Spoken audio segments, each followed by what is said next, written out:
Ma'am जैसे आपने बोला कि शिव से पूजन का विषय नहीं है, दर्शन का विषय है, तो जो लोग सुन रहे हैं वो समझना चाहेंगे कि आखिर ये है क्या?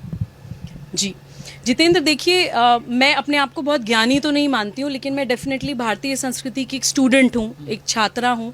तो बहुत सारी चीज़ें पढ़ने की, समझने की कोशिश कर रही हूँ।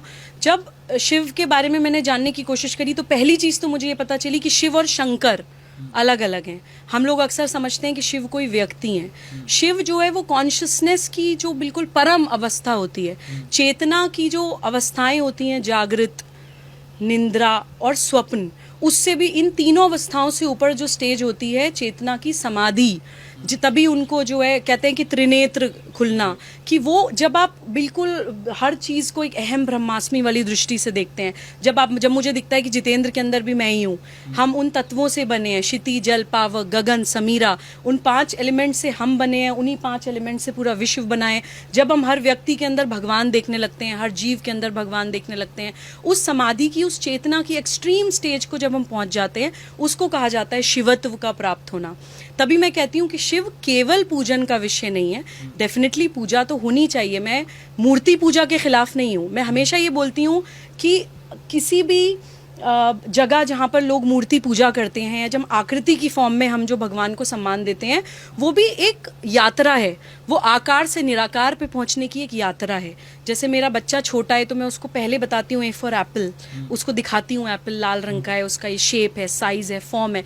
जब वो समझ जाता है तब उसको बताती हूँ ए फॉर एरोप्लेन भी होता है, ए फॉर एंट भी होता है, ए फॉर एलिगेटर भी होता है। तो वो बड़ा ज्ञान प्राप्त करने से पहले जो स्टेजेस होती हैं, उन स्टेजेस के लिए मूर्ति पूजा मैं महत्वपूर्ण मानती हूँ। तो मुझे लगता है कि शिव केवल पूजन का विषय नहीं है, शिव दर्शन का विषय है। कुछ चीज़ें मैं और आपके चैनल के माध्यम से बताना चाहती हूँ कि जो क्वालिटीज़, जो एट्रीब्यूट्स शिवत्व के अंदर होने चाहिए, या शिव से जो हमें सीखने की ज़रूरत है। उनकी बीवी अन्नपूर्णा, उनके ससुर हिमालय, रत्नों की खान जिसको कहा जाता है, बेटे गणेश जी, दोस्त कुबेर, स्वयं महान ईश्वर, आदि योगी, लेकिन फिर भी अलग समाज से, एकदम एकदम अकेले, उनको किसी चीज़ का लालच नहीं है, डिटैचमेंट जो भारतीय संस्कृति हमें सिखाती है, वो हमें शिव से सीखने की ज़रूरत है। उनको वैद्यनाथ भी कहा जाता है, यानी कि चिकित्सा के गुरु। उनको नटराज भी कहा जाता है, यानी नृत्य के गुरु। उनको आदि योगी भी कहा जाता है, यानी कि योग के गुरु। इनफैक्ट हमें तो इस चीज़ से शायद ज़्यादा भारतीय लोग कनेक्ट कर पाएंगे कि श्री राम के भी गुरु हैं शिव, क्योंकि रामेश्वरम में श्री राम ने खुद शिवलिंग स्थापित किया था, जो आई थिंक जिन 12 ज्योतिर्लिंगों का मैंने जिक्र किया, उन 12 ज्योतिर्लिंग में से एक रामेश्वरम का ज्योतिर्लिंग है। तो श्री राम जिनको अपना गुरु मानते हो, वो कितना बड़ा दर्शन होगा, ये हमें समझने की ज़रूरत है। वो ओंकार भी हैं, जो एक ओंकार, जो एक कहते हैं कि यूनिवर्सल वाइब्रेशनल साउंड, क्रिएशन जिसको कहा जाता है, तो वो संहार भी हैं, वो क्रिएशन भी हैं, वो डिस्ट्रक्शन भी हैं। उनके जो गण कहा जाता है, जो आसपास के लोग हैं, वो भूत, प्रेत, पिशाच, यानी समाज से जो त्याज्य लोग हैं, जिनको कोई अपने आसपास भी नहीं रखना चाहता है, उनको वो अपने साथ लेके चल रहे हैं। तो ये भी भारतीय संस्कृति का एक दर्शन है कि हमारी संस्कृति में किसी को त्याज्य, या किसी को अवर्ण, या तुम छोटी जाति के हो, तुम पास मत बैठो, तुम्हें छुआ नहीं जाएगा, ये भारतीय संस्कृति का दर्शन नहीं है। तो ये भी हमें शिवत्व सिखाता है। शिव को अर्धनारीश्वर भी कहा जाता है कि उन्होंने पार्वती जी को अपने अंदर समाहित कर लिया था। तो वो जो मेल फीमेल एनर्जी से पूरा यूनिवर्स बना है, जिसको यिन यांग भी कहते हैं बहुत से कल्चर्स में, या बहुत अलग अलग शब्द उनको दिए गए हैं, वो अर्धनारेश्वर का भी प्रिंसिपल हमें शिव सिखाते हैं। नारी अपमान हमारे देश में नहीं हो सकता है। नारी अपमान पे हमारे देश में महाभारत, रामायण जैसे युद्ध हो जाते हैं।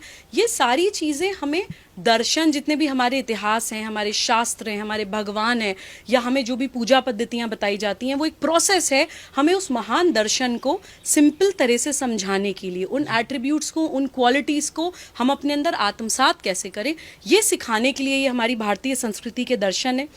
शिव को भोलेनाथ भी कहा जाता है कि भोले हैं, कि बहुत लोगों की ये मान्यता है कि आप शिव से जो भी मांगते हैं वो आपको मिलता है, बिकॉज वो भोले हैं। आप देखिए ना कि धरती के नीचे दबा दिया इतने सालों तक, कुछ नहीं, क्योंकि भोले हैं। लेकिन अगर भोले हैं तो आप ये मत सोचिए कि वो सर्वनाश भी करते हैं। भोले हैं, एक हद तक भोले हैं, एक लिमिट तक, एक सीमा तक भोले हैं। नीलकंठ हैं, समुद्र मंथन से जो जहर निकला था वो उनके अपने अब गर्दन के अंदर है। नीलकंठ हैं, लेकिन तांडव भी करते हैं। तो उस दर्शन को प्लीज़ समझिए, महाभारत के लेसन को समझिए, इस्लामिक प्रिंसिपल्स को समझिए, और भारतीय दर्शन को समझते हुए संप्रदाय से ऊपर उठकर प्लीज़ अध्यात्म को समझते हुए समस्या का समाधान मिलकर ढूंढिए। ये राजनीति का विषय नहीं है जितेंद्र, मैं ये बार बार दोहराना चाहती हूँ कि किसी व्यक्ति, किसी संगठन, किसी पार्टी की जिम्मेदारी नहीं है जो हम सोचते हैं कि कोई राजनीति ही हमें इन समस्याओं से बाहर निकाल लेगी। भारत में समाज सत्ता राज सत्ता से बड़ी चीज़ है। ये भारतीय समाज की ताकत है, ये भारतीय समाज की हिम्मत है, और ये भारतीय समाज की एकता है जो हमें इन समस्याओं से निकाल सकती है। तो कृपया इस चीज़ में हम लोग भारतवासी बन के समस्या को देखें और संवाद करके समाधान की ओर बढ़ें। इसी आशा और इसी विश्वास के साथ मैं अपनी इस बाइट को समाप्त करना चाहूँगी।